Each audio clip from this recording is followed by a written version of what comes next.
Studio Talk Show.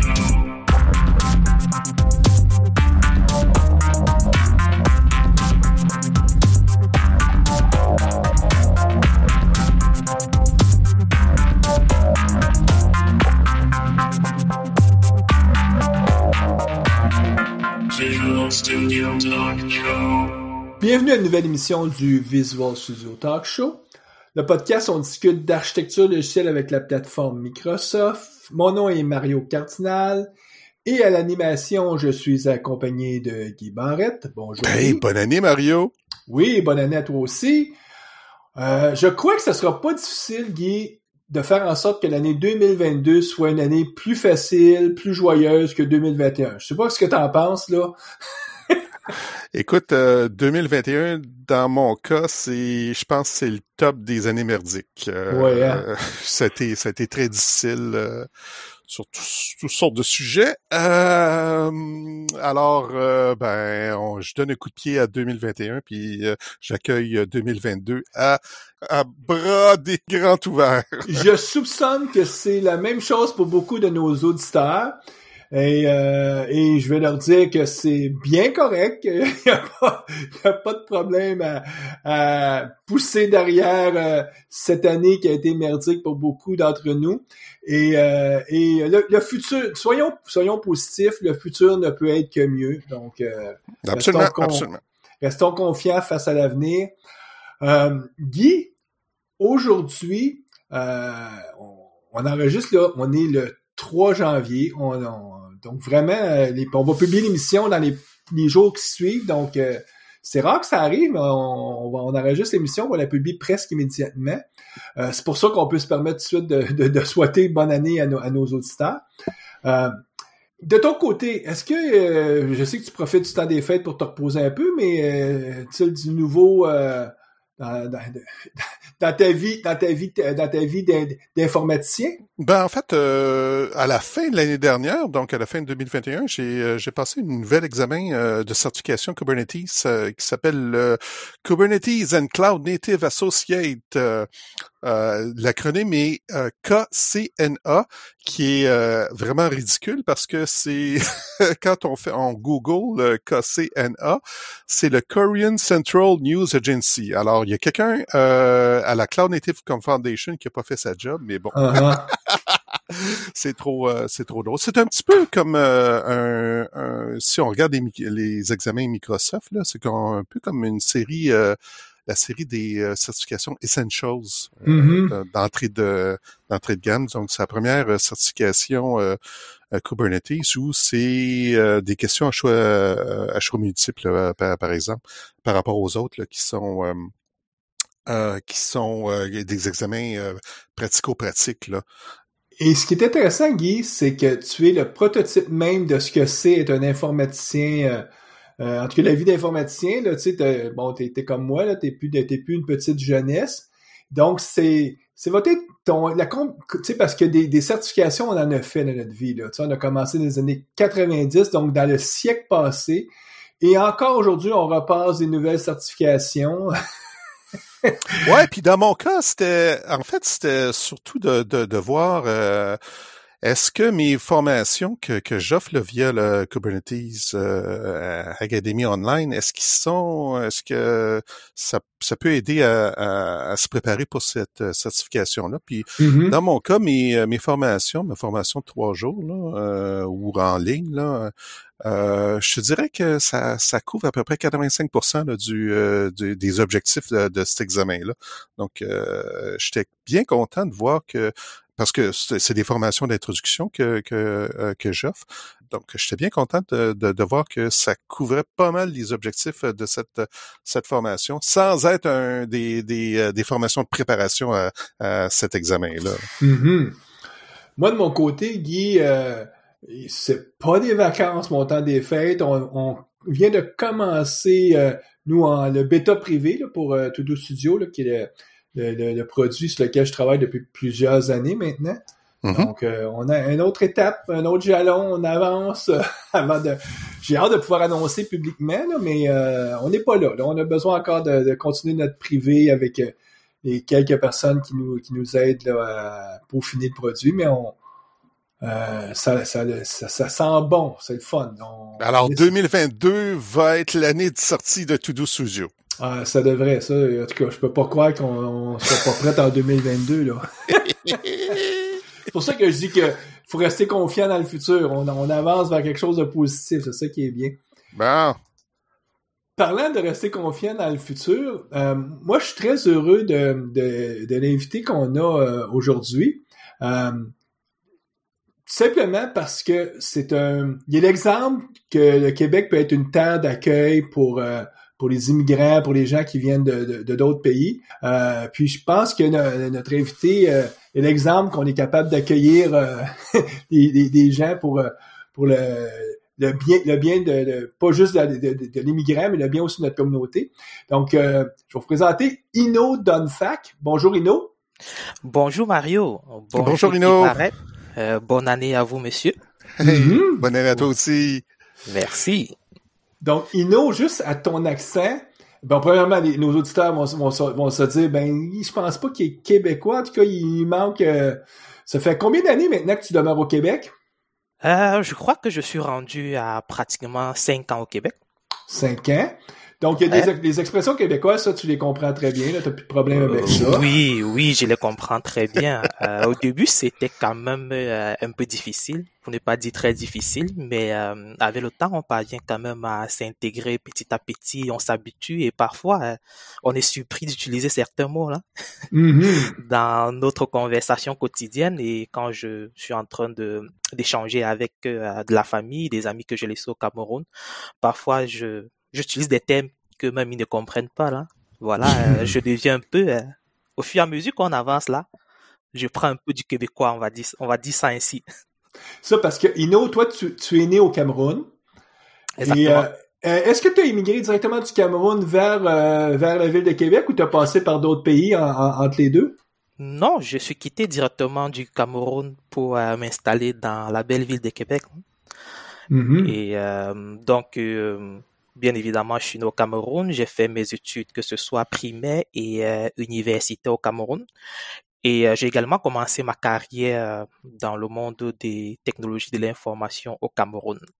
Donc, donc avant d'émigrer au Québec, tu avais quand même travaillé au Cameroun en informatique.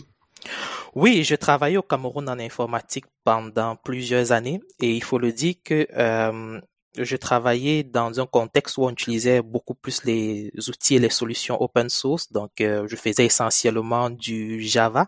Mais plus tard, quand même, j'ai découvert le C# et je vais dire en quelque sorte, j'ai été un peu fasciné par ce langage-là. Mais c'était encore l'époque où Microsoft était très, très fermé. C'est pas le Microsoft qu'on connaît aujourd'hui. Et le seul environnement gratuit qu'on avait, c'était Visual Studio Express qui était très très limité. Avec Visual Studio Express, on pouvait créer que des projets, il n'y avait pas de solution. Il fallait s'orienter bien évidemment vers une édition professionnelle ou vers une édition entreprise. Mais étant au Cameroun, je n'avais pas les moyens nécessaires pour pouvoir défrayer les coûts des licences là. Donc quelque part, ça m'a un peu freiné dans mon adoption du langage. Et également, j'ai découvert aussi l'info nuagique assez tôt, on va dire dans les années 2013, lorsque je préparais ma maîtrise. Donc, je travaillais sur un projet où j'ai utilisé Google Cloud Platform. À ce moment-là, c'était encore App Engine, qui est le premier service PaaS qui a été lancé par Google. Et j'ai eu la chance de l'utiliser et d'exploiter même des services qui étaient encore en pré-version. C'est aussi à ce moment-là que j'ai eu les joies de travailler sur des outils encore en pré-version avec tout ce que ça vient entraîner comme le plus souvent anomalies, difficultés qu'on a, échanger avec les équipes de développement qui sont derrière ces outils-là. Et aussi, je dirais que pendant ce temps, je me suis un peu familiarisé aussi lorsque Microsoft a lancé Azure, qui est encore Windows Azure, et qu'il faut le dire était aussi un peu fermé. Malheureusement, je n'ai pas eu l'occasion d'utiliser le produit au Cameroun parce que lorsqu'on l'a lancé, d'abord qu'il fallait défrayer des coûts pour pouvoir accéder au service. C'était pas le Azure qu'on connaît aujourd'hui. Et il y a des jeux concours que Microsoft lançait souvent, mais c'était limité à l'Europe parce que moi j'étais il y avait des communautés, des forums sur lesquels j'étais inscrit. Je voyais ces jeux concours passer. J'étais bien intéressé à découvrir le produit, mais c'était pas accessible depuis le Cameroun.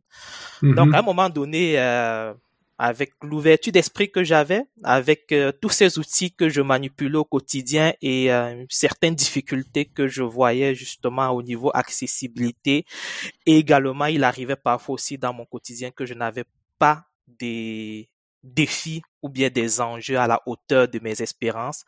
À ce moment-là, j'ai décidé d'immigrer et ma destination, après avoir observé, j'ai d'abord voulu aller en France parce que vu que je m'exprime en français, c'était ma première destination, mais finalement, j'ai été intéressé par le Québec, vu que c'est un marché nord-américain, et vu aussi que lorsque j'ai commencé à me renseigner, j'ai vu qu'il y avait quand même un certain processus d'intégration et que les immigrants étaient bien accueillis. Et également le fait qu'après quelques années sur le territoire, tu peux devenir rapidement citoyen. Et il y a tous ces aspects-là, en dehors du froid, bien évidemment, qui m'ont poussé à choisir le Québec. Ouais, parce que, juste pour nos auditeurs, on est le 3 janvier. Hier, on a eu une bonne bordée de neige, c'est-à-dire, il a tombé quoi, une 15-20 cm de neige sur Québec facilement, Ino, si je me trompe? Oui. Et ce matin, il fait, cette nuit, il a fait quoi? Moins 19, à peu près, moins 20 degrés Celsius. Donc, ce matin, il faisait encore moins 17, moins 15, là, à peu près. Hein? On va dire que c'est une journée qui est plutôt très froide, là. Mais je dirais que c'est une journée où on reste à l'intérieur. Exactement. Ouais. Ino, tu bosses pour quelle compagnie présentement? Disons que actuellement, je travaille avec essentiellement Cofomo Québec, mais il faut dire que je suis rendu à mon propre compte. Donc actuellement, je suis sur un projet d'une compagnie qui s'appelle Modern TI. En fait, l'idée que j'ai dans ce projet que je suis en train de mettre sur place, j'ai des développeurs et des équipes avec lesquelles j'ai gardé contact au Cameroun, qui sont des personnes qui elles sont très bonnes, qui ont des bonnes compétences, qui sont des ressources assez allumées. Et j'aimerais justement, vu que la pandémie a permis aux entreprises de se rendre compte qu'en télétravail, on peut fournir un rendement, des bons rendements, des très bons rendements. Et si les entreprises s'ouvrent déjà à cela, pourquoi pas elles ne vont pas s'ouvrir aussi à cette option-là de décentraliser de faire certains développements à distance, ou bien d'avoir recours à une main-d'œuvre distante, parce qu'on sait combien c'est difficile d'avoir de la main-d'œuvre ou bien de trouver parfois certaines expertises. Donc, je suis encore en train de travailler sur ce projet-là, et le fait est que avec mon expertise et mes compétences, je vais me placer en front sur toutes les livraisons qu'il y aura pour me rassurer que ça répond aux besoins des clients et aux besoins du marché nord-américain. Donc, c'est un projet sur lequel je suis en train de travailler, là. C'est pas encore totalement terminé, là. Ah, mais c'est génial, là. La COVID, là, t'amène une opportunité puis que t'es en train de saisir, là, finalement. Ici, il y a un manque de ressources. Ben, planétairement, il manque des ressources à la grandeur de la planète. Hein. Ouais. Puis au Cameroun, il y a des gens qui désirent travailler. Donc, c'est génial. Bravo. Bonne chance. Merci. Ça fait quoi, là, 2 ans, 3 ans que tu as reçu la reconnaissance MVP de Microsoft pour ton application justement dans les communautés? Est-ce que c'est plus que 2 ans, 3 ans? Ça fait 3 ans que je suis MVP. J'ai d'abord été MVP en outil de développement. Ensuite, je suis passé MVP en intelligence artificielle pendant 2 années de suite.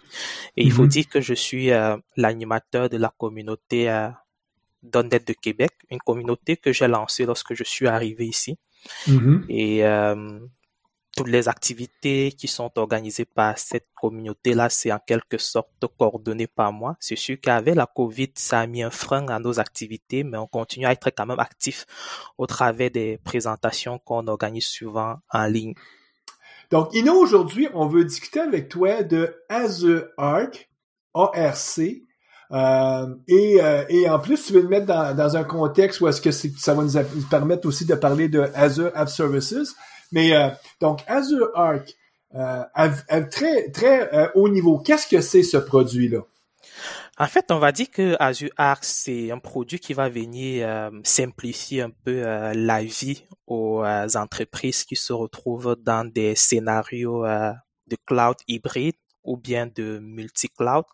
En fait, cette plateforme va permettre d'avoir une gestion centralisée de leurs actifs et de pouvoir mettre en place une certaine gouvernance et une certaine gestion, que ce soit au niveau des politiques, de la sécurité, des blueprints, en utilisant le service Azure Arc pour l'ensemble de leurs ressources, que ce soit dans Azure, que ce soit sur site ou bien que ce soit dans d'autres fournisseurs de cloud computing.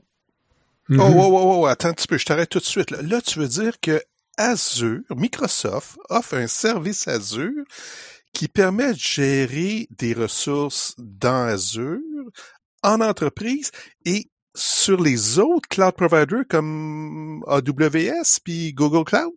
Exactement. Mais il faut le dire que cette gestion, pour l'instant, se limite uniquement au cluster Kubernetes et aux machines virtuelles et également aux instances de base de données. Mais puis l'acronyme ARC, A-R-C, moi, il me fait penser tout de suite à architecture, le terme architecture. Je pense que c'est un peu comme ça qu'il faut le voir. C'est comme un service que Azure offre pour modéliser ton architecture, surtout dans un mode hybride, parce que souvent, si t'es pas en mode hybride, la plateforme Azure te permet de tout gérer là, mais si tu es en mode hybride, tu as besoin finalement d'avoir une réflexion sur comment tu vas mixer tes différentes infrastructures. Est-ce que je me trompe? Oui, on va dire que c'est à peu près ça, parce que oui, on voit l'aspect architecture dedans, parce que veut pas une entreprise qui est justement avec des offres, que ce soit sur site, info nuagique ou bien dans d'autres fournisseurs tiers. À un moment donné, il faudrait qu'on ait une vision intégrée de nos ressources, et on a cette vision-là justement au travers d'une architecture. C'est pour ça que on peut rapidement faire la relation entre Azure Arc et la notion d'architecture. OK.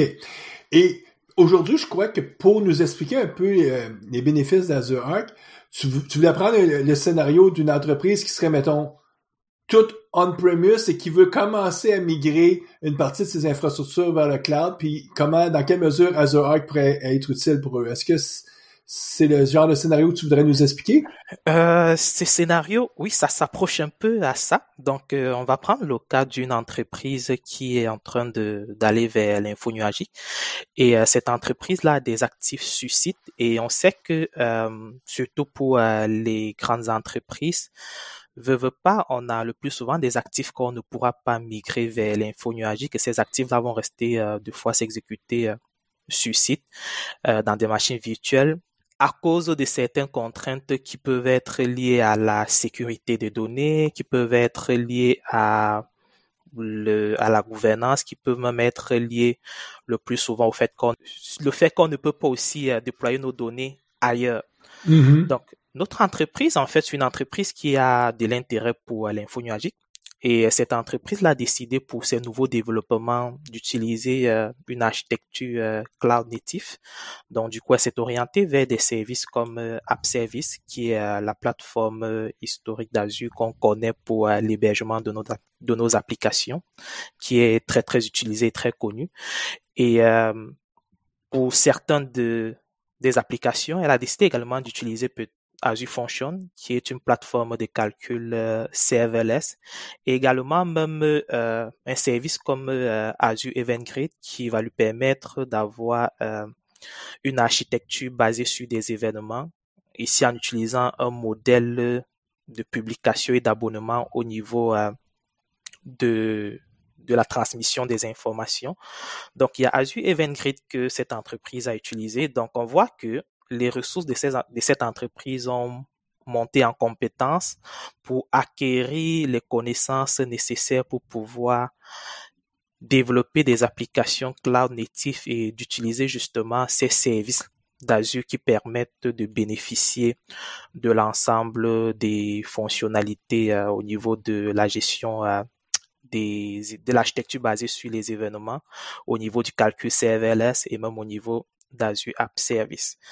Donc, l'entreprise se retrouve donc à ce moment avec des actifs dans Azure, avec également des applications cloud native qui sont dans Azure et également avec des actifs qui sont sur site.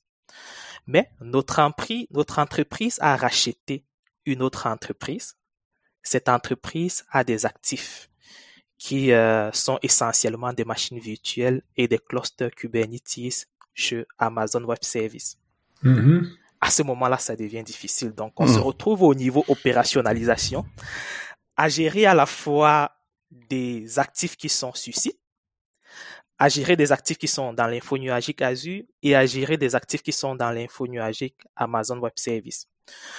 Notre entreprise avait mis beaucoup d'efforts lorsqu'elle faisait sa transition vers Azure au niveau de la gouvernance. Donc, l'équipe d'infrastructure a vraiment acquis des compétences pour pour mettre en place des politiques avec Azure Policies, pour gérer les ressources en utilisant ARM, donc Azure Resource Manager, pour exploiter vraiment toute la pile des outils de gouvernance et de monitoring qui sont offerts dans Azure, y compris aussi Microsoft Defender. Donc, notre équipe aimerait quand même capitaliser sur cet acquis-là. OK? C'est à ce moment que Azure Arc vient répondre à leurs besoins.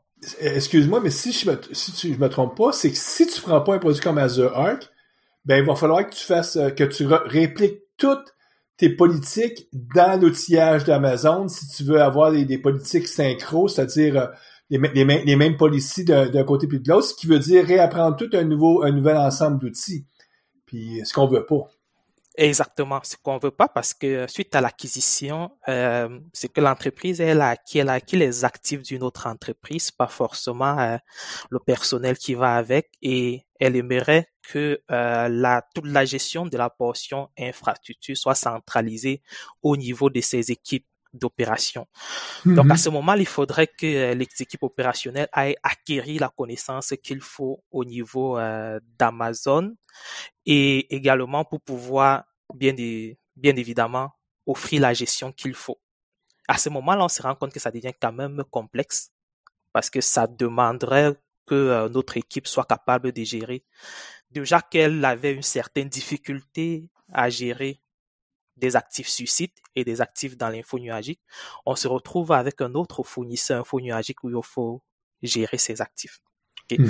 Donc, la solution à ce problème, on l'aura avec Azure Arc. Donc, concrètement, Azure Arc est un service développé par Microsoft qui va fournir un ensemble de technologies pour simplifier la gestion des environnements qui sont complexes. Complexes parce que on parle ici des environnements qui sont hybrides et multi-cloud, ce qui est justement le cas pour l'entreprise fictive que j'ai pris pour essayer d'illustrer ce que je voulais vous présenter aujourd'hui. Donc, à partir d'Azure Arc, cette entreprise sera capable de gérer de façon centralisée l'ensemble de ces machines virtuelles, que ce soit Windows ou Linux, sur site, dans Microsoft Azure et dans AWS issu de l'acquisition d'une autre entité. Et elle sera également capable de gérer les clusters Kubernetes qui ont été hébergés dans l'infra Amazon Web Services. Donc, ce qui veut dire concrètement que cette entreprise sera capable d'utiliser le portail Azure pour gérer son cluster qui est chez Amazon, d'utiliser le portail Azure pour définir des Azure policies qui seront appliquées à ces machines virtuelles sur site et ces clusters qui sont Kubernetes qui sont chez Amazon, d'utiliser Azure Monitor pour collecter les données d'insight et de faire du monitoring, d'utiliser même Microsoft Defender au niveau de la sécurité et même d'interroger et avoir l'overview de l'ensemble de ces ressources en utilisant un service comme Azure Resource Graph. Donc, c'est l'ensemble de fonctionnalités que notre entreprise sera capable d'exploiter de façon centralisée au travers du service Azure Arc. Puis ça, c'est possible, entre autres, l'intégration de façon assez aisée de Amazon Web Services, parce que en réalité, Azure Arc, lui, va s'interfacer avec les API de Kubernetes, qui sont des API publiques. Quand tu implémentes Kubernetes, ben, tu implémentes ces API-là. Et c'est pour ça que ça va être faisable. Sinon, je pense pas que la voiture d'Amazon qui ce produit-là va Azure Arc va utiliser des API propriétaires d'Amazon. Il va plutôt utiliser ce qui est du domaine de open source dans Kubernetes. Est-ce que je me trompe? Exactement. C'est pour cela que tu vas voir que cette intégration reste quand même un peu limitée parce que cette intégration ne va pas justement aller supporter d'autres actifs qui sont vraiment propres à Amazon Web Services. C'est pour cela que tu vois ici, Azure Arc se limite un peu plus sur la portion IaaS parce que c'est facile de s'intégrer avec des machines virtuelles, et également sur la portion Kubernetes parce que quelle que soit l'implémentation de Kubernetes qu'on aura, que ce soit sur site, que ce soit dans Amazon Web Services, que ce soit dans Google Cloud Platform, que ce soit au niveau de Oracle, quelle que soit l'implémentation, on aura toujours l'architecture native de Kubernetes en arrière-plan, on aura toujours les API Kubernetes qui seront exposés. Puis j'imagine, excuse-moi de t'interrompre, j'imagine que au niveau des machines virtuelles, c'est via l'installation d'un agent sur chacune de ces machines virtuelles-là qui fait en sorte que Azure Arc peut récolter l'information puis faire un peu de gestion? Oui, exactement. Que ce soit sur Azure Arc ou bien sur Kubernetes, ça va toujours passer par l'installation dans quelque sorte d'un agent.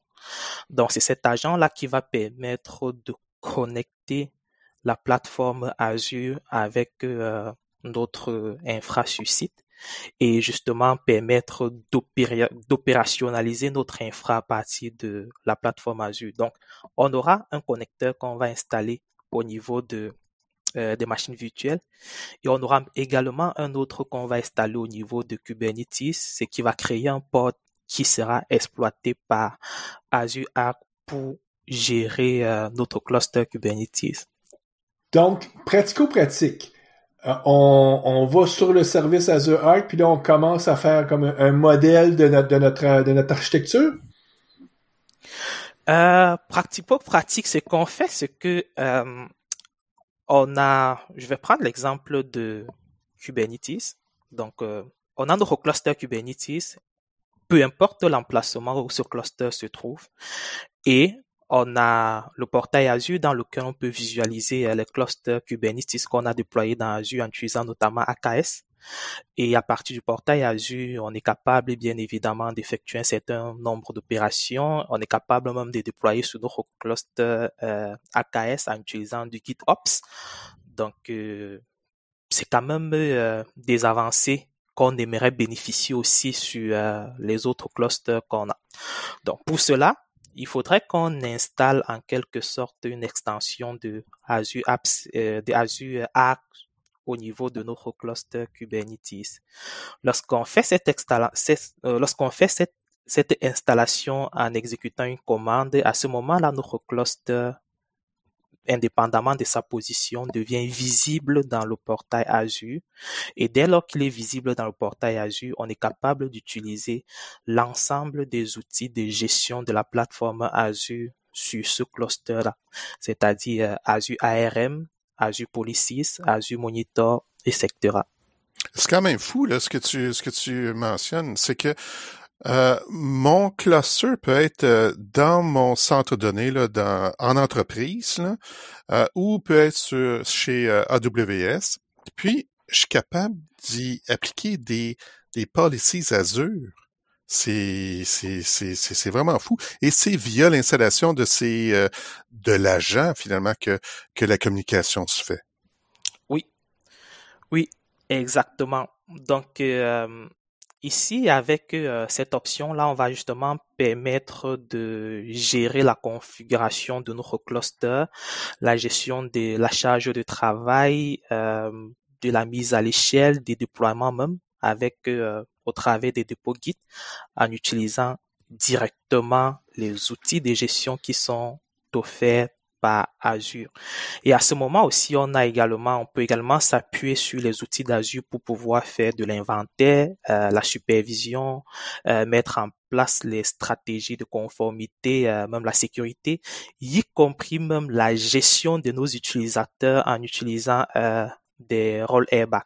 Donc ça aussi, si on a investi là-dedans, on a défini un processus d'attribution des droits sur la base des rôles airbag. Ce même processus qu'on a mis en place pour nos actifs qui sont dans Azure, on sera capable d'appliquer nos rôles airbag à notre ressource Kubernetes qui est déployée sur site. Donc, là, on parle de Kubernetes, mais un petit peu plus tôt, au début de l'émission, on a parlé de App Service. Alors, où App Service vient-il entrer en jeu? OK, donc je vais continuer avec l'exemple de notre entreprise fictive. Donc, notre entreprise, elle a des actifs, comme on a dit, dans Azure. Elle a des actifs sur site et elle a des actifs dans Amazon Web Services. Okay? On a une équipe de cette entreprise-là qui est allée avec du développement cloud natif en utilisant Azure App Service et d'autres services Azure comme Azure Function ou bien encore EventGrid. L'équipe en question a un nouveau projet sur lequel elle doit travailler. Pour ce nouveau projet, on est parti en phase architecture. Suite à la réalisation de l'architecture, l'équipe aimerait également utiliser le développement cloud natif. Du coup, elle a pris comme orientation de hoster ses services en utilisant Azure App Service et certains bouts de l'application seront développés et exécutés en utilisant du calcul serverless, donc avec Azure Function. Sauf que une fois que l'architecture a été terminée, tout est correct, l'équipe est bloquée par un enjeu, les enjeux de sécurité. Pour cette application, la sécurité ne donne pas son approbation pour que cette application aille dans l'info nuagique, ou bien à cause de certaines contraintes liées à la confidentialité des données que l'application manipule, on aimerait que l'application reste plutôt sur site. OK? Donc voilà, on voudrait bien s'appuyer justement sur la richesse qu'on a lorsqu'on s'oriente vers une architecture cloud native, parce qu'on sait qu'en bout de ligne, on va développer une solution qui sera hautement évolutive, qui va avoir de la résilience, une solution qu'on peut facilement mettre à l'échelle parce que justement, on sait qu'App Service nous offre des fonctionnalités même de scaling automatique, etc. Mais on ne peut pas exploiter toutes ces fonctionnalités parce que justement, au niveau interne, on a des enjeux liés aux données, liés à la sécurité, etc. C'est à ce moment qu'intervient la fonctionnalité que je voudrais vous présenter. Azure App Service en combinaison avec Azure Arc.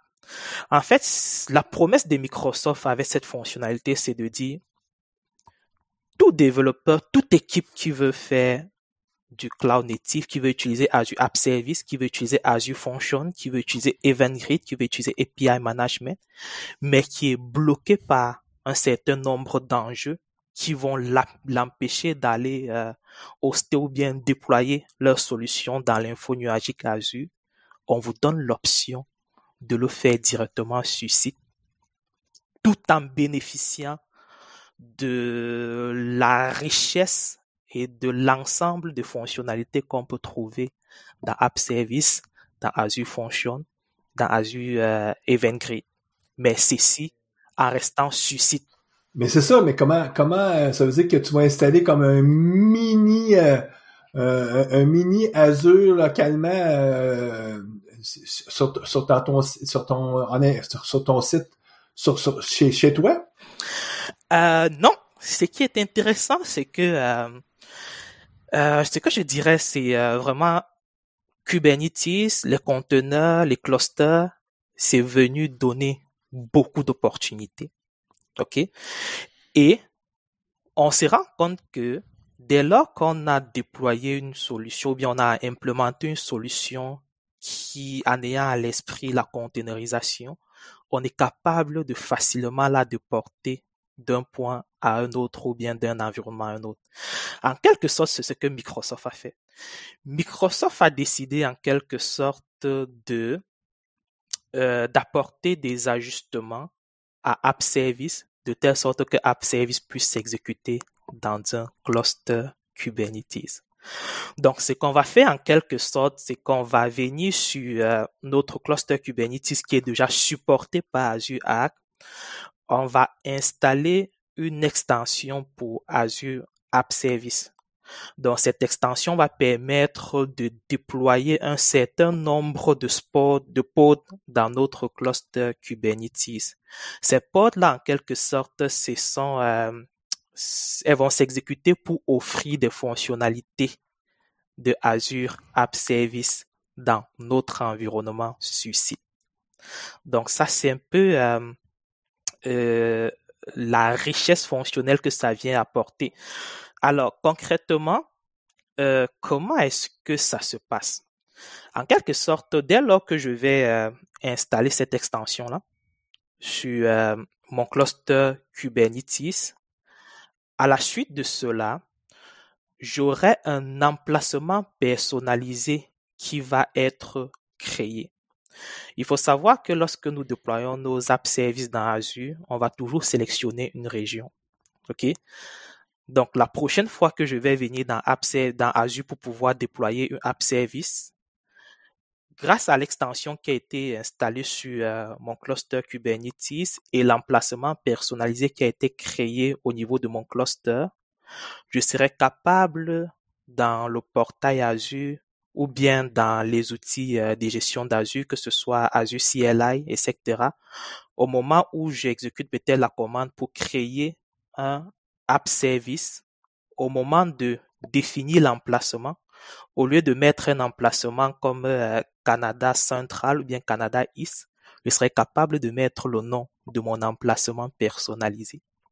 Une fois que j'ai mis le nom de cet emplacement personnalisé et que j'ai terminé mes configurations, lorsque je demande de créer mon app service, au lieu que mon app service soit créé dans l'info nuagique, ça va être plutôt créé sur mon cluster Kubernetes qui est exécuté dans mon environnement sur site ou chez Amazon ou bien chez Google. Donc, c'est à peu près la promesse que Microsoft fait avec cet outil-là, mais il faut mentionner qu'actuellement, c'est encore au stade de préversion. Donc, ce qui veut dire que dès lors que j'ai procédé ainsi, mon app service devient visible dans Azure et dès lors que c'est visible dans Azure, je suis capable de déployer mes web apps dessus. Je suis capable même de déployer mes fonctions là-dessus et je suis capable d'exploiter toutes les fonctionnalités de gestion qu'on a au niveau de Azure App Services, c'est-à-dire les fonctionnalités par exemple d'autoscaling, les emplacements de déploiement, etc. Et même l'intégration avec le déploiement continu est également offert tel que on le fait actuellement avec le Azure App Service qu'on a chez Microsoft. Mais je veux juste faire un petit recul là, parce que c'est quand même assez extraordinaire ce que tu viens de mentionner. C'est-à-dire que Microsoft a containeriser leur service, qui est un service Platform as a Service, qui s'appelle App Service, de sorte qu'on peut maintenant le déployer à l'intérieur d'un cluster Kubernetes. Et via Azure Arc, on peut gérer, puis ce cluster Kubernetes peut être en entreprise, donc, mais on peut le gérer avec Azure Arc, puis créer des app services, déployer nos applications, des fonctions, des logic apps à l'intérieur de notre cluster Kubernetes en entreprise avec Azure Arc, de sorte que la contrainte que tu mentionnais tout à l'heure, Ino, notre groupe de sécurité voulait pas qu'on déploie notre application sur App Service dans un centre de données Azure. Maintenant, on peut le déployer dans notre propre centre de données en entreprise. Puis on vient de faire tomber la barrière où le service on pouvait pas utiliser App Service, par exemple, ou les fonctions, parce qu'on devait rester en entreprise.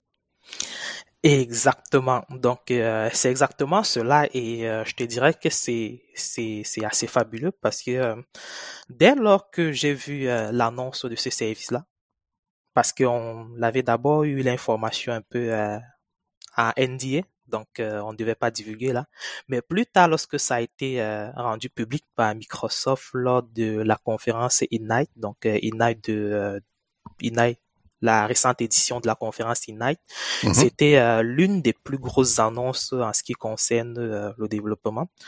Dès lors que Microsoft a annoncé ce service-là, j'ai eu beaucoup d'intérêt pour ce service parce que justement, je sais qu'en entreprise, on sera confronté à de tels enjeux où on a des équipes de développement qui sont montées en compétences, qui ont acquis des connaissances nécessaires pour pouvoir faire du développement cloud native et qui peut-être ont pris cette orientation-là d'utiliser Azure App Service, mais que pour certaines applications ou certains actifs, suite à certaines contraintes, ils ne pourront pas exploiter ces services-là. Puis non, si mon cluster Kubernetes là est hébergé là sur AWS, on peut quand même utiliser ces fonctionnalités-là? Oui. Et je te dis, tout cela passe toujours par Azure Arc. Donc, concrètement, on va prendre l'exemple, j'ai mon cluster qui est chez AWS. Donc, la première chose que je vais faire, c'est de connecter mon cluster avec Azure Arc.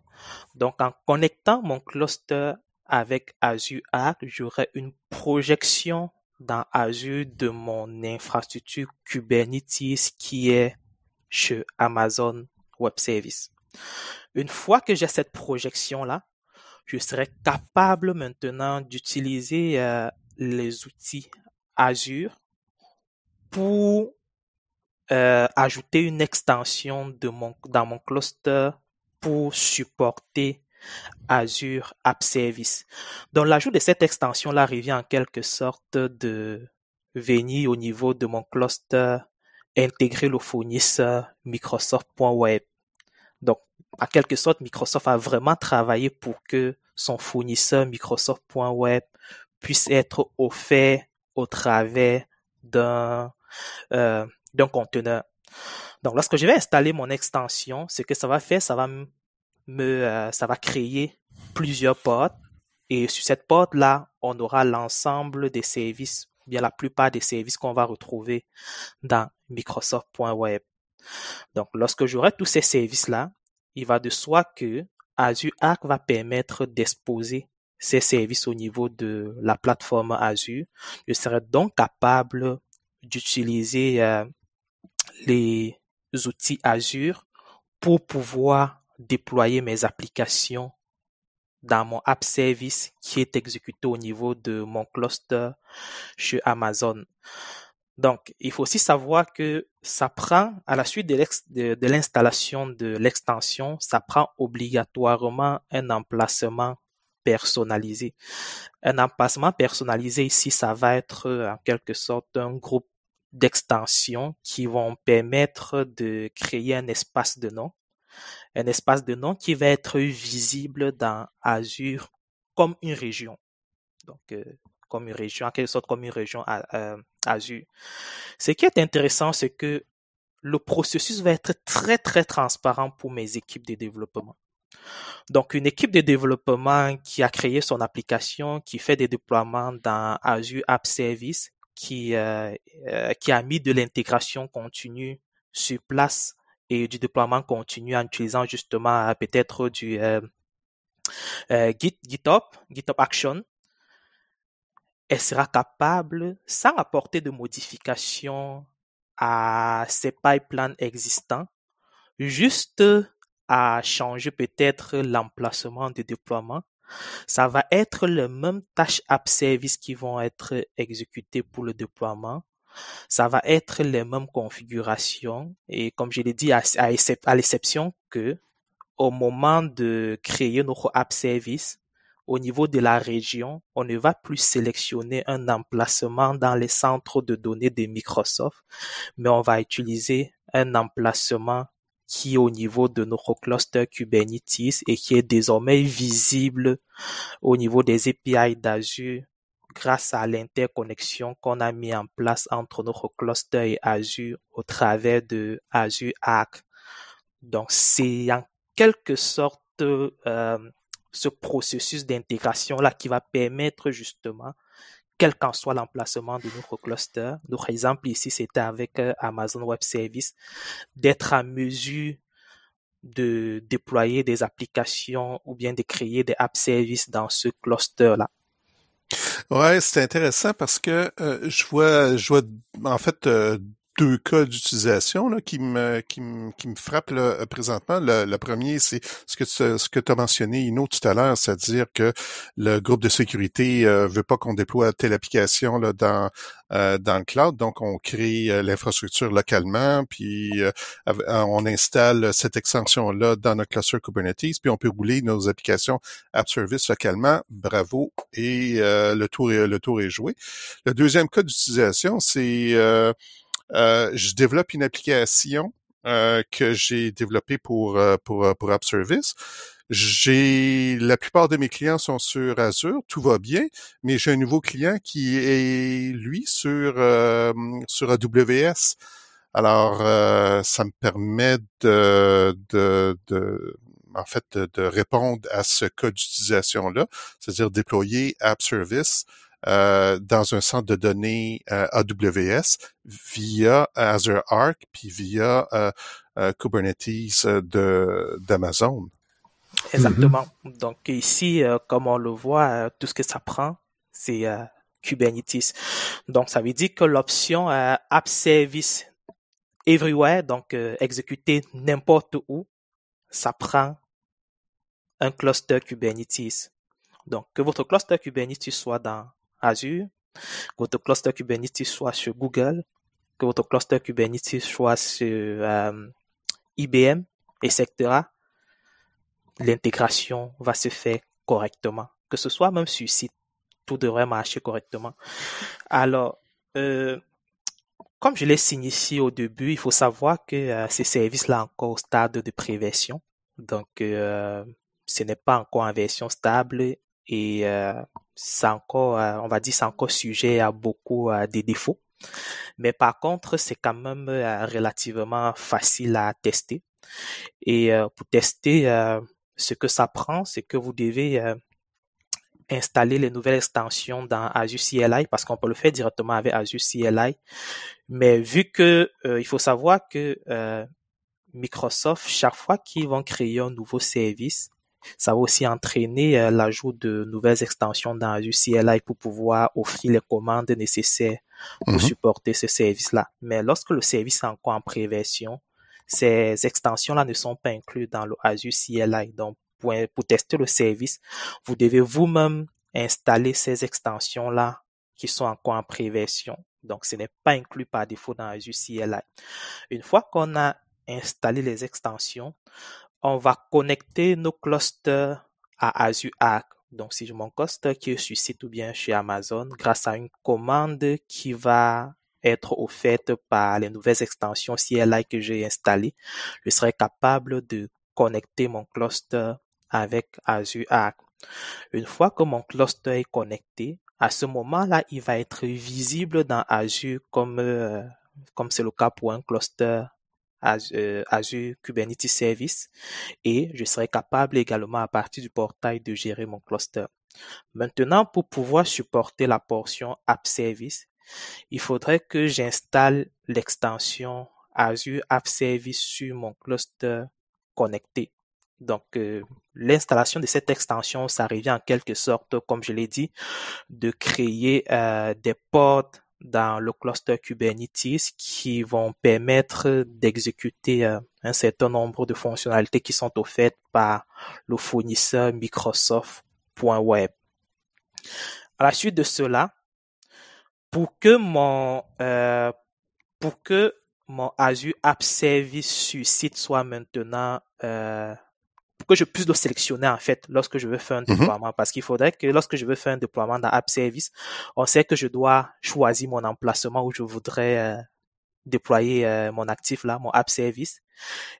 Donc, ça doit me prendre la création d'un emplacement personnalisé. Donc, je dois créer un emplacement personnalisé. Lorsque j'ai créé mon emplacement personnalisé, je serai désormais capable d'aller dans le portail Azure, par exemple, créer un nouvel app service, et au moment où je vais sélectionner la zone, je suis capable au lieu de saisir peut-être Canada Central, je suis capable de saisir le nom de mon emplacement personnalisé. On va voir qu'il va s'afficher dans la liste déroulante. C'est comme si je créais un mini data center. Exactement. Exactement. Puis là, on peut le sélectionner. C'est comme un emplacement là, qu'on peut sélectionner. C'est comme si on choisit Canada Central ou Canada East. C'est un centre de données. Donc, je crée un nouvel emplacement qui est un mini centre de données finalement. Puis, je peux déployer mes app services à l'intérieur. Exactement. Donc, à ce moment-là, lorsque je vais déployer mon app service, si mon environnement app service n'est pas encore créé, ça va créer directement mon environnement app service. Et lorsque c'est fait, je suis capable de créer mes applications web et d'utiliser ce app service là. Donc, je suis capable de créer mes web apps. Je suis même capable de créer mes fonctions et créer mes logic apps, parce qu'il faut savoir que web apps, function et logic app derrière utilisent app service. Donc, c'est le pass app service qui est utilisé comme infrastructure pour pouvoir héberger et exécuter tous ces actifs-là. Donc, dès lors que j'ai mon app service sur site, je suis capable de créer mes applications web, mes API, mes fonctions, et de créer également mes logic apps. Ma question pour toi, Ino, puisque c'est un cluster Kubernetes qui est réellement fait la job, est-ce que c'est en preview, donc c'est pas encore officiellement un service qui est lancé par Microsoft, mais à ce stade-ci, est-ce que les abstractions créées dans Azure Arc, est-ce qu'elles sont bonnes? C'est-à-dire, est-ce que on peut vivre juste dans Azure Arc, on n'a jamais vraiment besoin d'aller peaufiner des choses au niveau du cluster, ou tu sais, souvent on va dire les abstractions, ils vont avoir des fuites, c'est-à-dire que il y a des choses qui sont pas tout à fait faites, puis là ils sont pas finalisées, puis là il faut aller dans le cluster pour vraiment compléter ce qui est manquant, ou aujourd'hui à ce jour les abstractions ont été bien faites. Je te dirais, pour avoir testé le service, comme tout service en préversion, ça a été quand même un peu difficile. Je dirais que actuellement, ce qui marche bien, je fais un test avec AKS, vu que c'est du Microsoft, Azure Kubernetes Service, ça a bien été. J'ai fait un test avec Docker Desktop, avec le Kubernetes qu'on a sur site dans Docker Desktop. Ça a également bien été, mais à un moment donné, j'ai eu de la difficulté à déployer mes actifs parce que j'ai pu connecter mon cluster sur Docker App, sur Docker Desktop à Azure Arc jusqu'à ce que ce dernier était visible dans le portail Azure. J'ai pu installer l'extension pour Azure Apps. J'ai pu créer mon emplacement personnalisé. Tout était correct, tout était visible dans le portail Azure, mais au moment où j'ai voulu créer mon environnement App Service sur mon cluster Kubernetes. À ce moment, ça n'a pas marché. Il y avait eu quelques erreurs et je comprends, c'est normal. Actuellement, le service est encore en phase de préversion. Donc, Ouais, puis t'as peut-être manqué de ressources aussi sur ton cluster là, ici, là, avec Docker Desktop, c'est juste un node, là, juste un nœud. T'as peut-être manqué un petit peu de ressources. je te dirais que au niveau ressources, non, mais Non? quand j'ai regardé les logs là, c'était pas lié aux ressources, c'était Ah, OK. encore lié au fait que on est en train de, bref, que le service est encore quand même relativement instable. Mais je dirais que ce que j'ai vu est vraiment le gros avantage qu'on a au niveau de cet outil-là. C'est sûr que ça ne va pas. D'un côté, ça va un peu faciliter la vie aux équipes opérationnelles parce que, comme je l'ai dit, il y a l'ensemble des policies qu'ils ont mis en place dans Azure, toute la gouvernance qu'on a mis en place dans Azure, même la gestion des rôles qu'on a mis en place dans Azure, on sera capable d'appliquer cela à nos machines virtuelles et à nos clusters sur site. Un autre gros avantage, c'est que des équipes de développement qui ont utilisé Azure App Service, qui ont utilisé Logic App ou bien qui ont utilisé Function et qui ont mis de l'effort dans la création des pipelines d'intégration et des livraisons continues. Pour eux, le jour que l'équipe va décider, le jour que l'équipe d'infra va décider de leur donner l'opportunité d'utiliser Azure App Service sur site, il n'y aura rien à faire de leur côté. Donc, on aura la même expérience utilisateur cohérente. Eux, ils ne sauront même pas, en quelque sorte, ils ne sauront même pas comment est-ce que, où est-ce que les applications sont déployées, etc. Parce que tout ce qu'ils vont faire, c'est venir apporter des ajustements au script pour sélectionner l'emplacement où les actifs vont être déployés. Et c'est tout.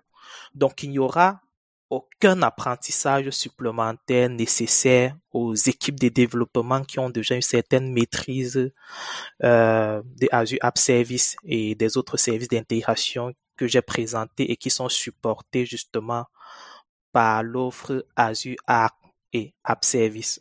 Par contre, si ils utilisaient juste App Service avant, là, il faut qu'ils soient conscients qu'ils vont maintenant avoir un cluster Kubernetes à supporter avec tous les défis que ça peut représenter, surtout dans les premiers temps, c'est-à-dire que le produit un jour va devenir de plus en plus mature, puis on va peut-être être capable de le gérer tout le cluster Kubernetes à partir de Azure Arc, mais à court terme, peut-être il va falloir qu'il y ait une certaine expertise sur qu'est-ce que c'est un cluster Kubernetes, puis pas prendre ça à la légère.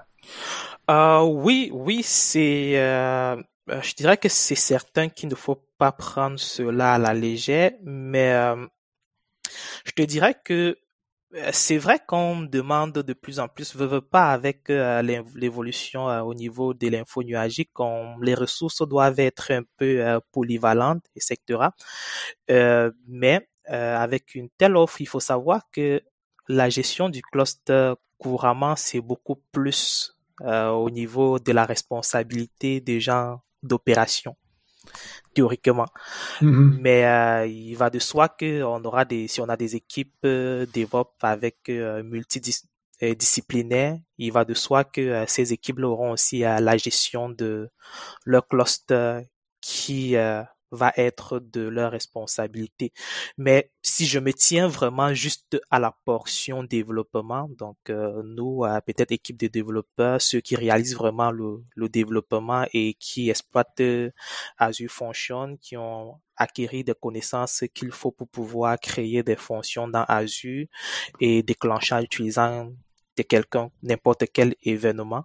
Ceux-là, en fait, ces développeurs-là, en fait, au niveau infra, on va prendre cette orientation-là, ça va rester transparent pour eux autres. Donc, le défi va être porté beaucoup plus au niveau de la portion infra qu'au niveau de la portion développement. Parce qu'il faut le savoir, si pour cette nouvelle application, on n'avait pas cette opportunité et que les équipes de développement devaient trouver un autre moyen pour pouvoir créer et héberger les applications, à ce moment-là, on aurait eu également des enjeux au niveau développement parce que les connaissances qu'ils ont acquises au niveau de App Service, au niveau des fonctions, au niveau des Logic Apps, ils ne sont pas capables de capitaliser sur cette expérience-là. Donc, je dirais que le gros enjeu qu'on aura, ce sera aux équipes d'infra qui doivent monter en compétence pour pouvoir gérer adéquatement les clusters Kubernetes. Et parce qu'il faut le dire, nos applications qui sont déployées dans App Service, on les déploie telles qu'on le fait de façon traditionnelle en utilisant par exemple un zip, un web deploy dont ces applications ne sont pas containerisées. Donc, si nos équipes n'ont pas de connaissances sur des conteneurs, s'ils n'ont pas de connaissances comment containeriser des applications en utilisant Docker, etc., ils n'auront pas besoin d'aller acquérir ces connaissances-là. Ils n'auront pas besoin. Effectivement. Donc, si on veut, en terminant, si on veut démarrer, c'est quoi le chemin le plus rapide pour maîtriser Azure Arc? Est-ce que le service est en preview? Est-ce que on peut juste aller sur Azure puis l'essayer ou faut s'inscrire quelque part? En fait, on peut juste aller sur Azure et l'essayer et je crois qu'il y a déjà de la documentation parce que quelque chose que j'apprécie aussi du côté de Microsoft, même lorsqu'un service est en pré-version publique, la documentation est directement accessible et ils ont également des tutoriels de démarrage rapide. C'est sûr que le tutoriel de démarrage rapide que j'ai vu sur le site de Microsoft, ça explique uniquement comment procéder avec Azure Kubernetes Services, donc AKS, on n'a pas de procédure pour utiliser par exemple un cluster sur site. Peut-être ça a déjà été fait, mais si je m'en tiens aux informations que j'avais eues lorsque je regardais cet outil-là, à ce moment-là, le démarrage rapide se faisait surtout avec Azure Kubernetes Service. Je sais pas s'il y a déjà juste petite précision, Ino, juste excuse-moi de te couper la parole. Petite précision ici, Mario, c'est pas Azure Arc qui est en mode preview présentement, c'est la partie Azure Arc Hosting de App Service. Ah, qui est en preview. OK. Donc là, parfait. Parce que Azure Arc, c'est un service qui existe depuis un bon bout de temps déjà, là. Ouais. Oui. Azure Arc existe depuis un bon bout de temps et à la sortie, on a d'abord commencé progressivement à supporter des machines virtuelles, Windows, Linux. Ensuite, il y a eu le support des clusters Kubernetes qui est également, qui n'est pas en preview, donc c'est vraiment un GA, General Availability.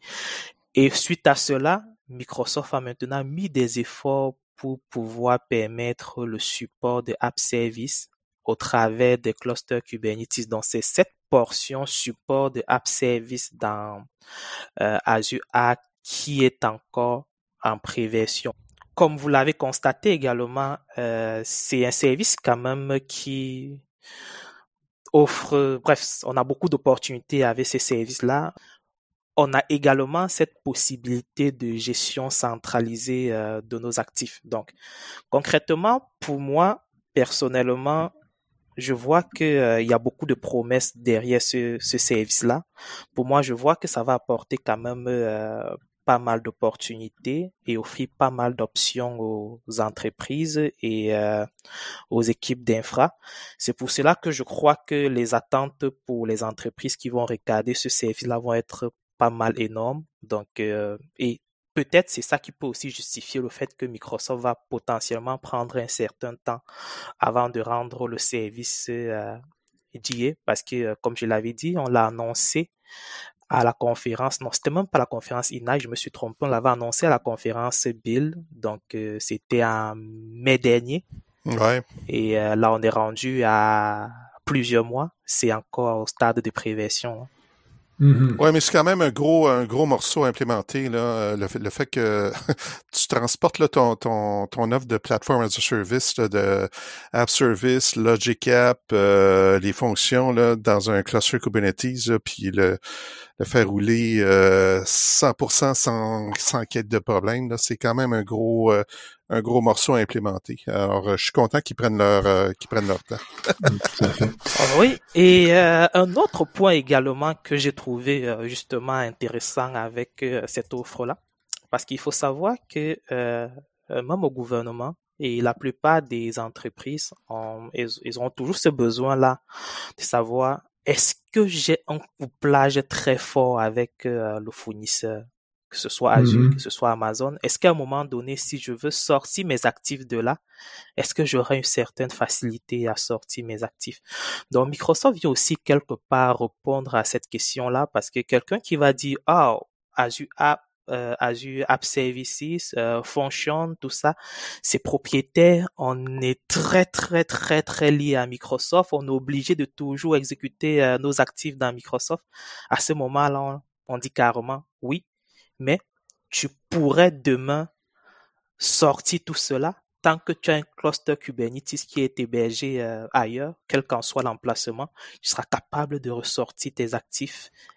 Ouais, tu as toujours une dépendance sur Microsoft, sauf que tu peux maintenant rouler le tout dans ton entreprise et sur un cloud provider qui est différent que Microsoft. Donc, exactement. Ouais. Donc, la dépendance, je dirais que la grosse dépendance va toujours rester sur la portion opérationnalisation. Donc, gouvernance, gestion, opérationnalisation. Mais au niveau exécution, infra, espace de calcul, de stockage, etc., ce sera plus du côté de Microsoft. Donc, ce sera juste la portion opérationnalisation. Et d'un côté, comme je l'ai dit, ça va aussi permettre quelque part d'avoir une gestion centralisée de ces actifs. Parce que malgré tous les enjeux qu'on a au niveau des organisations qui voudraient, bien évidemment, à cause d'un certain nombre de contraintes, vont se retrouver avec des architectures multi-cloud ou bien hybrides, il y aura toujours, la plupart des temps, il y aura toujours au niveau opérationnel ce besoin-là d'avoir une gestion centralisée, d'avoir une vision d'ensemble et d'être à mesure d'avoir une seule approche de gouvernance de l'ensemble de nos actifs. Et ça aussi, c'est quand même une solution avec Azure Arc. Mais Ino, très intéressant. On te remercie. Je pense que c'est de bonnes informations. Nous, on va inviter nos auditeurs qui seraient intéressés on va mettre les liens donc à expérimenter avec le produit.